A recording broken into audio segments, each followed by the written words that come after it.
قصه های تازه از کتاب های کهن. دفتر اول، خیر و شر.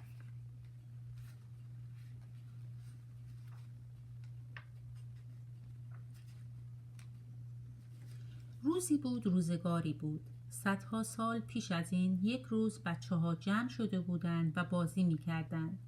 بازی ایشان یک رئیس لازم داشت. برای انتخاب رئیس قرعه کشیدند و نام شر در آمد. شر نام یکی از بچه ها بود. بچه ها از شر راضی نبودند، چون که او را می شناختند و بارها دیده بودند که هر وقت شر اوستا می شد زورگویی می کند و زیر بار حرف حسابی نمی رود و می خواهد بزرگی به خرج دیگران بدهد. این بود که بچه ها یک صدا گفتند نه، ما این قرعه کشی را قبول نداریم. ما شر را قبول نداریم. اشتباه شده. باید دوباره از سر شروع کنیم. شر که از درست بودن قرعه اطمینان داشت از این حرف خیلی لجش گرفت و فریاد زد چرا قبول ندارید؟ ما که هنوز بازی را شروع نکرده ایم. از کجا میدانید که من بدم؟ یکی از بچه ها گفت ما چند بار امتحان کرده ایم. تو وقتی مثل همه بازی میکنی بد نیستی، ولی عیب تو این است که وقتی اسمت را گذاشتن اوستا دیگر حرف حسابی سرت نمیشود. گردن کلفتی میکنی، جر میزنی، دغل بازی میکنی، با قوی ترها یار میشوی و حق ضعیف ترها را پامال میکنی، دعوا را میاندازی و صدای بزرگترها در میآید. ولی ما میخواهیم بازی کنیم، همه با هم برابر و برادر باشیم. بگذار اوستا یکی دیگر باشد.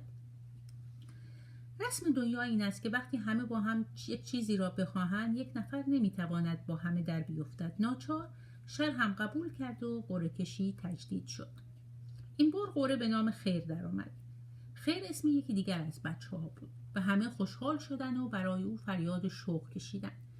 خیر پسر خوبی بود و همه او را دوست داشتند، چون که با تربیت بود، هرگز به کسی حرف بد نمیزد، بی‌انصافی نمیکرد، با همه مهربان بود. هیچ کس نمیتونست از کارهای خیر ایراد بگیرد. وقتی بچه ها از اوستا شدن خیر خوشحال شدن، شر از زور حسودی رنگش سرخ شده بود.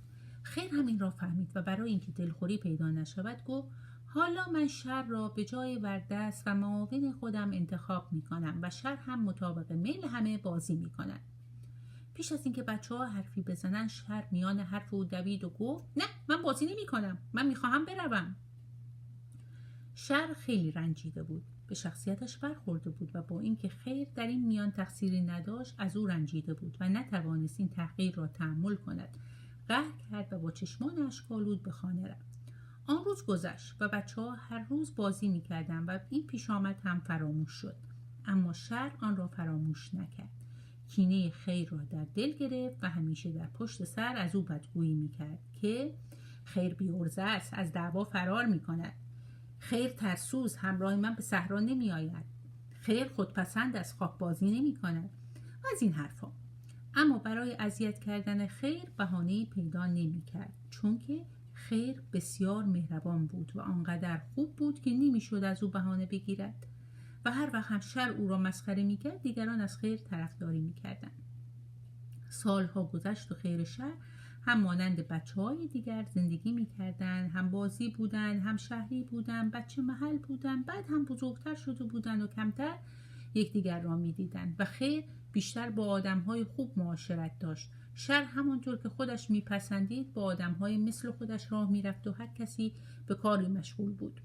این بود تا 1 سال که خیر میخواست از آن شهر به شهر دیگر سفر کند و آنجا بماند. در آن زمان راه‌های بیابانی چندان امن و امان نبود، همانطور که در آبادی‌ها هم هنوز وسیله‌ای مثلا مانند بانک‌ها برای نگهداری امانت‌های قیمتی یا نقدینه‌ها پیدا نشده بود. این بود که بعضی از مردم هرگاه نگهداری نقدینه‌ها را دشوار می‌دیدند، آنها را مانند گنجی در محلی پنهان می‌کردند و جای آن را به کسی نمی‌گفتند و بعدها به دست دیگران می‌افتاد.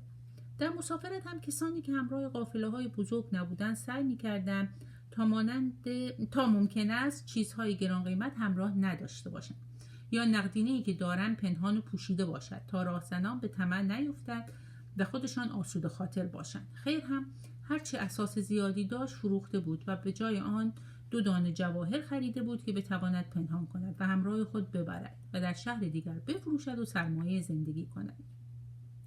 در روزهای آخر که خیر کم کم با دوستان خداحافظی میکرد، شر خبردار شد که خیر میخواهد از آن شهر برود.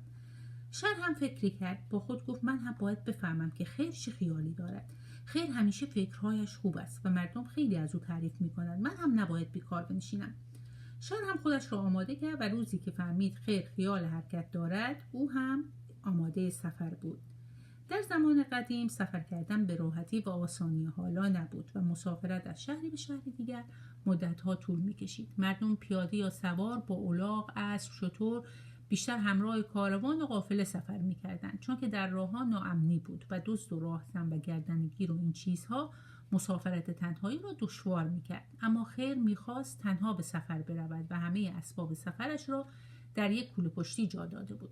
شر هم همین کار را کرد و یک روز صبح بیرون دروازه به هم رسیدند و دیدند که هر دو عازم سفرند.